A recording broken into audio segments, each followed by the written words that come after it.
In this lesson, we'll review a sentence completion problem. It's part of the critical reading section. We're on page 549, question 5 out of 6. And this is a moderate to difficult question. In fact, it's a level 4. Pretty short sentence, but the vocab is tough. Ken took his blank obligation seriously, patiently caring for his mother throughout her long recuperation. So again, this sentence, it's not too difficult to predict the answer. Let's always get in the habit of doing that before we look at the choices. So what types of obligations did he have if he cared patiently for his mother? Well, you can't infer this. It has to be some clue or evidence in the sentence. And all we really know is that Ken cared for his mother. So the obligations that he fulfilled relating to, we'll say, his actions as a son, his son-like obligations.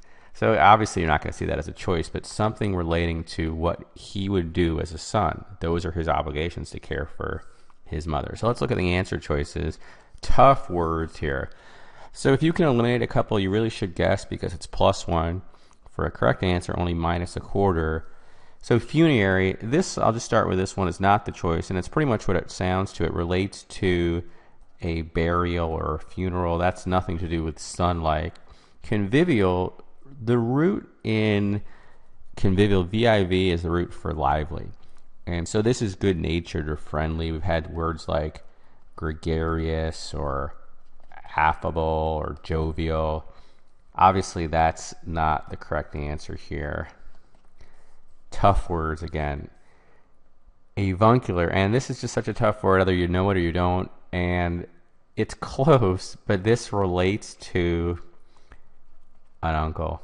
This is the adjective for an uncle. So if Ken took care of his niece, then it would be avuncular, but he took care of his mother.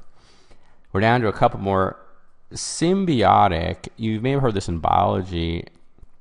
It's when two organisms are sort of mutually dependent on each other or interconnected. And here, this is just sort of one-sided because Ken is just taking care of his mother. This is not a symbiotic relationship. And I'll just put here, it's mutually dependent, not the choice. The answer is filial. And filial, hopefully maybe you could narrow it down and guess if you didn't know the answer. But filial, it just relates to a son or daughter. So if this were a woman, then it would still be filial. It relates to what a son or daughter would do to in their obligations, taking care of their mother in this case. All right, the answer here is A. Tough question. Keep working on vocab. See you next time. Thanks for watching.